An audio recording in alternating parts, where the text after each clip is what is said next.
할렐루야. 이 복된 주일 아침 예배하게 나오신 우리 성도님 삶 가운데에 주님의 은혜가 늘 언제나 함께 하시기를 주님의 이름으로 간절히 축원합니다. 오늘 본문을 보면 예수님이 첫 제자를 부르시는 이야기가 나오고 있습니다. 근데 그곳의 장소는 게네사렛 호수라고 오늘 본문은 말을 하고 있습니다. 게네사렛 호수하면 과연 어디일까라고 우리는 생각할 수 있을 것입니다. 게네사렛 호수 과연 어디일까요?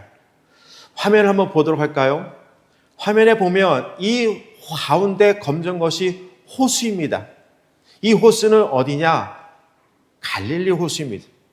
이 갈릴리 호수로 주변에서 디베라라는 마을과 막달라라는 마을, 게네사렛, 가버나움, 그리고 벳세다, 거라사, 우리가 신약 성경을 보면서 많이 들었던 장소입니다.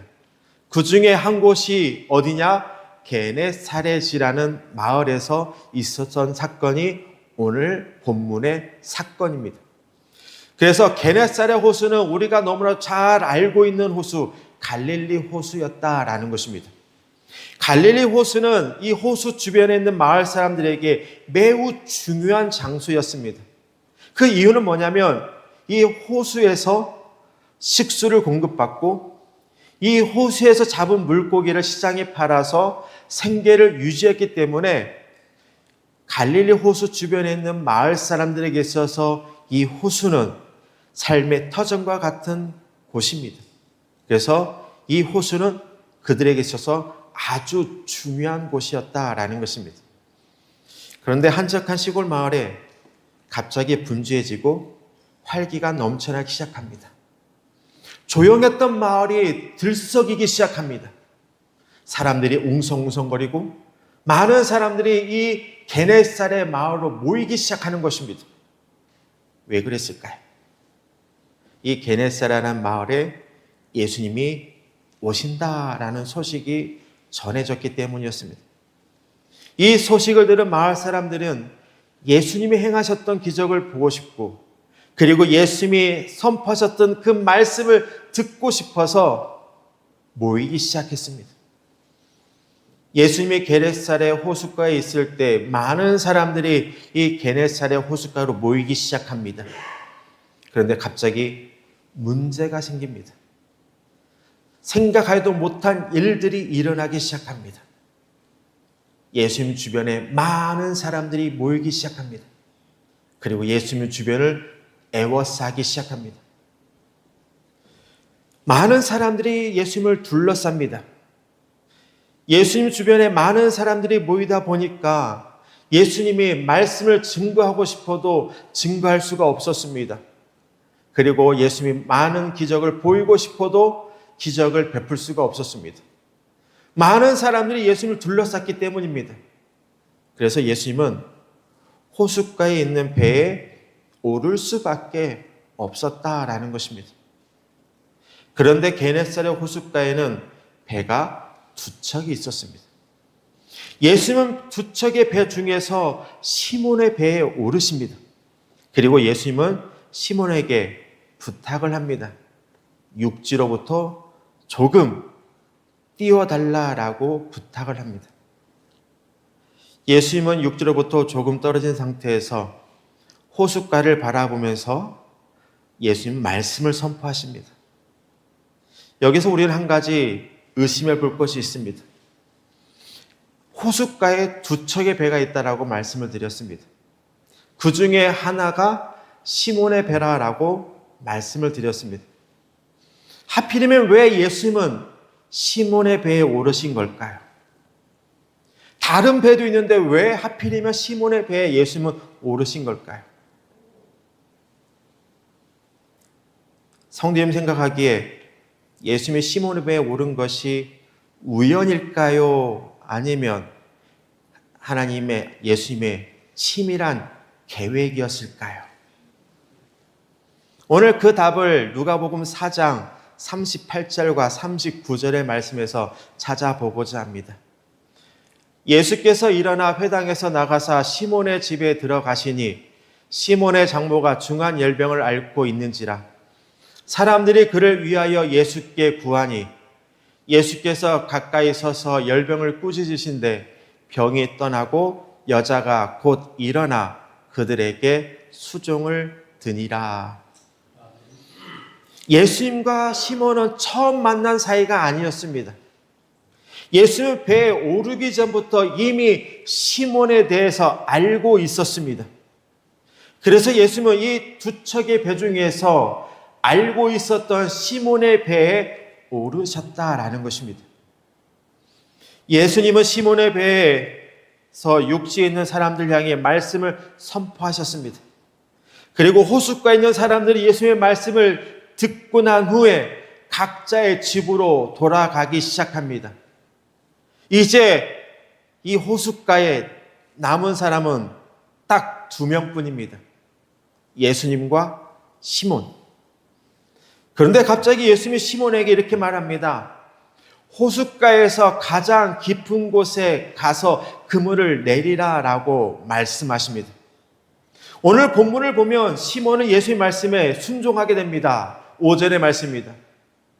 시몬이 대답하여 이르되 선생님 우리들이 밤새 새도록 수고하였으되 잡은 것이 없지만은 말씀에 의지하여 내가 그물을 내리리이다. 예수님의 말씀에 시몬은 순종합니다. 근데 이 순종은 쉬운 일은 아니었다라는 것입니다. 시몬의 입장에서, 즉 시몬이 오늘 이 본문의 주인공으로 한번 이야기를 만들어 보고자 합니다. 시몬은 물고기를 잡기 위해서 호수에 갔습니다. 그리고 밤이 새도록 그물을 내렸습니다. 근데 그날따라 물고기가 한 마리도 잡히지 않는 것이었습니다. 그래도 포기하지 않고 시몬은 계속해서 그물을 호숫가에 내렸습니다. 그러다 보니까 어느덧 아침이 되었습니다. 시몬은 그 다음을 준비하기 위해서 조업을 마치고 호숫가에 앉아서 그물을 정리하고 있었습니다. 그런데 예수님이 갑자기 많은 사람들을 데리고 자기 주변에 오기 시작합니다. 예수님이 시몬에게 잠시 배를 사용할 수 있냐라고 말씀하시기에 시몬은 예수님의 요구를 거절할 수가 없었습니다. 왜냐? 자신의 장모를 얼마 전에 예수님이 고쳐주셨기 때문이었습니다. 시몬은 피곤하지만 신세를 진 것이 있었기 때문에 예수님의 요구를 들어줍니다. 그런데 갑자기 예수님이 게네사렛 호수에서 가장 깊은 곳에 가서 그물을 내리라고 말씀하십니다. 시몬은 이해할 수가 없었습니다. 낮에 깊은 곳에 그물을 내리면 물고기가 잡히지 않는 것을 이미 알고 있었기 때문이었습니다. 낮에는 물고기가 잡히지 않는 시간이었습니다. 그런데 예수님은 깊은 곳에 가서 그물을 내리라 라고 말씀하십니다. 만약에 성도님이 베드로와 같은 상황이었다면 어떤 선택을 하시겠습니까? 새벽에 바다에 나가서 전복 선별 작업을 하고 마치고 돌아왔습니다. 어느 때는 전복 판매 작업을 하고 피곤한 육체를 이끌고 집에 가서 쉬려고 선창에 도착했습니다. 그런데 아는 사람이 붙잡고 이런 말을 합니다. 다시 바다에 나가자고. 그럴 때 성도님은 어떤 선택을 하시겠습니까? 다시 바다로 나가시겠습니까? 아니면 내가 지금 새벽부터 전복 선별 작업하고 와서 판매 작업 와서 너무나도 피곤하니까 다음에 갑시다 라고 말씀하시겠습니까? 성도님들은 어떤 선택을 하시겠습니까? 시몬은 빨리 집에 가서 쉬고 싶었을 것입니다. 저녁 늦은 시간부터 새벽 이르기까지 바다에 그물을 내렸습니다. 한 마리도 잡히지 않습니다. 우리가 낚시를 가거나 바다에서 일을 할 때에 뭔가를 잡을 때 잡히면 재미있습니다. 그래서 피곤해도 그 피곤함이 느끼지 않아요. 그런데 몇 시간 안 되더라도 바다 가서 그물을 내렸는데 낚시를 하는데 아무것도 잡히지 않으면 오히려 더 피곤합니다. 더 힘듭니다. 시몬 베드로가 지금 이런 상황입니다. 집에 빨리 가서 쉬고 싶었습니다. 그런데 예수님이 호숫가 위에서 말씀을 전하실 때에 옆에 있는 것조차 힘들었을 것입니다. 그런데 시몬이 예수님의 말씀에 따라 다시 그물을 내린 이유는 과연 뭘까요? 얼마 전에 있었던 장모의 열병을 고쳐주셨던 그 은혜 때문에 할 수 없이 바닷가에 그물을 내린 걸까요? 그렇게 생각되시나요? 시몬이 다시 호수로 나온 것은 장모의 열병을 고쳐주신 은혜에 보답하기 위한 것은 아니었습니다. 그렇다면 무엇이 다시 시몬을 호숫가의 가장 깊은 곳으로 가게 만든 걸까요? 그것을 알아야 됩니다. 얼마 전에 있었던 자신이 받았던 은혜 때문일까요? 빚진 것 때문일까요? 아니라는 것입니다. 예수님 때문입니다. 시몬은 예수님 때문에 바다로 다시 나간 것입니다. 호수로 다시 나간 것입니다. 시몬은 예수님이 자신의 배 위에서 물을 향해 말씀을 선포하시는 것을 옆에서 가장 가까이 보았습니다. 그리고 예수님이 선포하시는 말씀을 듣는 군중들의 모습도 가장 가까이 보았습니다. 시몬은 배 위에서 예수님의 말씀을 들으면서 예수님이 선포하시는 말씀의 능력이 있음을 깨닫게 된 것입니다. 가장 가까이에서 선포하시는 예수님의 말씀, 그리고 그 말씀을 듣고 반응하는 군중들의 모습, 그 모습을 가장 가까이 본 사람이 바로 시몬이었다라는 것입니다. 혹시 지난주에 나눴던 말씀 혹시 기억나십니까? 예수님이 나사렛에 가서 복음을 전파하는 사건을 우리는 지난주에 말씀을 나눴습니다. 예수님이 나사렛 회당에서 말씀을 선포하실 때 나사렛 사람들의 반응은 어떠했는지 혹시 기억하십니까? 나사렛 사람들은 비록 목수 요셉의 아들 예수이지만 그 예수의 말을 듣고 사람들은 이렇게 말을 했습니다. 은혜로운 말이다. 비록 목수의 아들 요셉이지만 그가 전하는 말은 참 은혜롭도다라고 나사렛 사람들이 말했습니다. 시몬은 이 은혜로운 말씀에 감동이 되어 육체는 지금 피곤하지만 순종하는 마음으로 그 게네사렛 호숫가 가장 깊은 곳에 그물을 내린 것입니다. 시몬은 예수의 말씀에 따라 그물을 내렸습니다. 시몬은 그물이 찢어질 정도로 많은 물고기를 잡게 됩니다. 그 많은 물고기를 혼자 끌어올릴 수가 없어서 다른 배에 있는 친구들까지 불러드립니다. 그리고 그 많은 물고기를 잡아 올립니다. 그래서 두 배가 만선이 되었습니다. 오늘 본문에 보니까 이 두 배가 호수에 가라앉을 정도로 많은 물고기를 잡았다라고 기록되어 있습니다. 보통 사람이라면 이 광경을 보면서 어떠했을까요? 흥분했을 것입니다. 와! 배가 가라앉을 정도로 많은 물고기를 잡으면서 흥분했을 것입니다.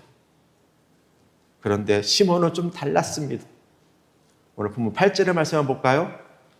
시몬 베드로가 이를 보고 예수의 무릎 아래 엎드려 이르되 주여 나를 떠나소서 나는 죄인으로소이다. 일반적인 사람들이라면 흥분했을 것입니다. 와 대단하다. 예수님의 능력 대단하다. 야 이 시간에 깊은 바닷가에 가서 물고기를 잡을 수 있구나라고 말을 하는데 베드로는 오히려 주여 나를 떠나소서 나는 죄인으로소이다 라고 말을 하는 것입니다. 시몬이 이렇게 고백할 수 있었던 것은 뭐냐면 시몬은 자기가 잡은 그 많은 물고기를 본 것이 아니라 예수님을 바라봤기 때문입니다. 물고기를 바라봤으면 시몬은 흥분했을 것입니다. 야 이거 얼마 만에 보는 가장 난생 처음 보는 광경이고 이것을 팔면 얼마나 될까? 그런데 시몬은 물고기가 아닌 예수를 바라봤기 때문에 주여 나를 떠나소서 나는 죄인으로서이다 라고 고백한 것입니다. 시몬이 예수님만 바라볼 수 있었던 것은 뭐냐면 지금까지 경험해보지 못한 것을 경험했기 때문입니다. 시몬은 2번의 기적을 경험했습니다. 그것도 오랜 기간에 걸치지 않은. 장모의 열병에 치유된 것을 경험했던 시몬. 그런데 며칠 지나지 않아 2배가 가라앉을 정도로 많은 물고기를 잡은 경험, 이것을 경험합니다. 만약에 성도님이 이런 경험을 했다면 예수님께 어떤 말을 할까요? 성도님들에게 놀라운 기적의 은혜를 베풀어 주셨습니다. 내가 상상하지 못할 그 많은 물질의 축복을 나에게 허락해 주셨습니다. 그러면 성도님들은 뭐라고 하시겠습니까? 주님, 절대로 제 곁을 떠나지 마세요.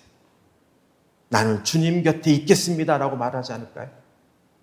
주님이 내 곁에 있어야 내가 이런 기적을 경험하고 내가 이런 물질의 축복을 받게 되었으니 주님, 절대로 제 곁을 떠나서는 안 됩니다 라고 말하지 않을까요?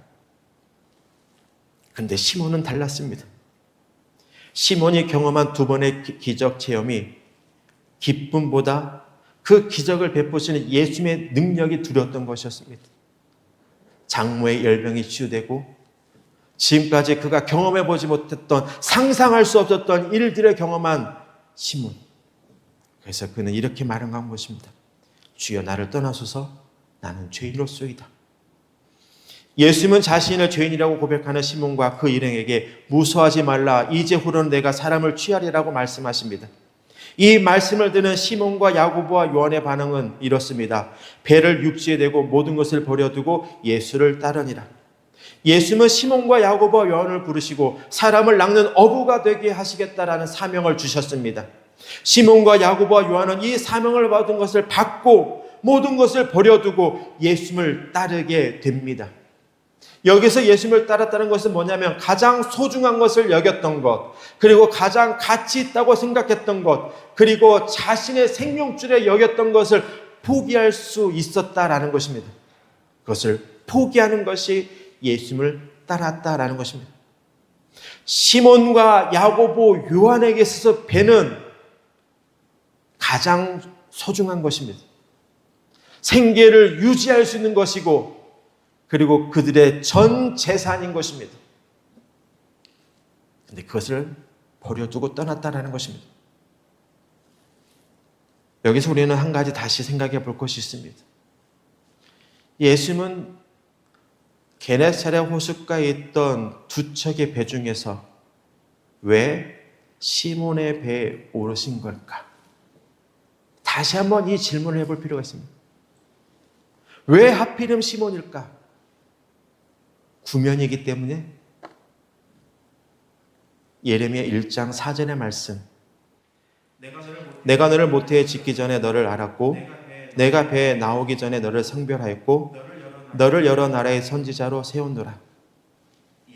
이미 예수님은 시몬을 선택하셨다라는 것입니다. 선지자로 세우기 위해서, 예수님의 제자로서 삶을 살게 하기 위해서 이미 모태에 짓기 전부터 선택되었다라는 것입니다. 그래서 시몬의 배에 오르신 것입니다. 오늘 본문을 가만히 들여다보면 놀라운 것들을 발견할 수 있습니다. 예수님은 물고기를 많이 잡기 위해 깊은 곳에 그물을 내리라고 명령한 것은 아니었습니다. 예수님 베드로를 제자로 부르시려고 깊은 곳으로 데려가셨다라는 것입니다. 우리 성도님들 젊었을 적에 전도 많이 하셨죠. 그때 전도할 때 어떻게 전도하셨습니까? 예수 천당 불신족, 예수 믿으면 복 받고 예수 안 믿으면 복을 못 받는다고 혹시 이렇게 전도하셨습니까? 전도할 때 우리는 전도 대상자와 좋은 관계를 맺어야 합니다. 자주 만나고 그리고 선물도 하고 도움을 주기도 하고 좋은 관계를 맺습니다. 그런 후에 한번 교회 가보지 않을래? 라고 말을 합니다. 한 번도 만난 적이 없는 사람에게 예수 천당 불신지요, 예수 믿으면 복 받습니다 라고 말을 하면 그 사람이 과연 그래요? 하고 교회 갈까요? 아니라는 것입니다. 예수님도 마찬가지였습니다. 어느 날 시몬을 찾아오신 주님이 시몬에게 나를 따라오너라 내가 너로 사람을 낚는 어부가 되게 하리라 라고 갑자기 말씀하시면 시몬이 예 따르겠습니다. 내가 배를 다 버리고 주님을 따르겠습니다 라고 말을 할까요? 아닙니다. 시몬에게 있어서 배는 전 재산입니다. 생계를 유지하기 위해서 없어서는 안 되는 것이 배였습니다. 그 배를 버리고 따를까요? 예수님은 시몬의 마음속 깊은 곳까지 다 헤아리고 계셨습니다. 그래서 시몬의 배를 선택하시고 시몬을 데리고 호수에서 가장 깊은 곳으로 데려가신 것입니다. 그리고 게네사렛 호수에서 가장 깊은 곳에 그물을 내리게 하신 후 시몬의 인생에서 경험해보지 못한 가장 큰 은혜를 경험하게 하십니다. 그리고 그를 부르신 것입니다. 오늘 말씀의 제목은 부르심에 응답하는 삶입니다. 부르심에 응답하는 삶은 하나님의 말씀으로 믿음의 확신을 가진 후 그 믿음대로 살아가는 삶이다라고 말하는 것입니다. 하나님 매 순간 우리에게 세밀한 음성으로 말씀하십니다. 우리가 그 말씀을 받아들일 때에 믿음이 생기는 것입니다. 그러나 그 말씀을 듣고도 아무것도 하지 않으면 아무것도 일어나지 않습니다. 시몬이 예수님의 말씀에 순종하지 않았더라면 그에게는 아무 기적도 일어나지 않았습니다. 말씀을 듣고 그 말씀을 받아들일 때에 그때의 놀라운 기적의 역사가 일어나는 것입니다. 말씀을 듣고 그 말씀을 믿음으로 행동할 때에 우리는 기적을 경험할 수 있는 것입니다. 그리스도인은 하나님의 부르심에 언제나 응답하는 존재입니다. 그런데 하나님의 부르심에는 강제가 없습니다. 하나님의 부르심에는 선택의 길을 주시고 한 가지의 방향으로 선택하도록 강요하지도 않습니다. 시몬은 예수님의 부르심에 자발적으로 엎드렸고 자발적으로 순종하였으며 자발적으로 구원의 도구로 쓰임받게 되었다라는 것입니다. 예수님은 지금 성도님들 배에 오르셨습니다. 그리고 성도님을 부르십니다. 오늘 예배를 드린 성도님들은 그 주님의 부르심에 응답하는 삶을 사는 성도님 되길 원합니다. 그리고 주님의 부르심에 순종하여 구원의 도구로 쓰임받아 하나님의 놀라운 은혜 안에서 삶을 살아가는 성도님 되길 원합니다. 시몬이 그 부르심에 응답했던 것처럼 그 놀라운 기적을 경험하고 자신의 모든 것을 다 내려놓은 것처럼 오늘 성도님도 그 받은 은혜에 따라 행동을 통해서 믿음을 드러내고 하나님의 쓰임받는 도구로서 삶을 살아가는 우리 모두 되기를 주님의 이름으로 간절히 축원합니다. 기도하겠습니다.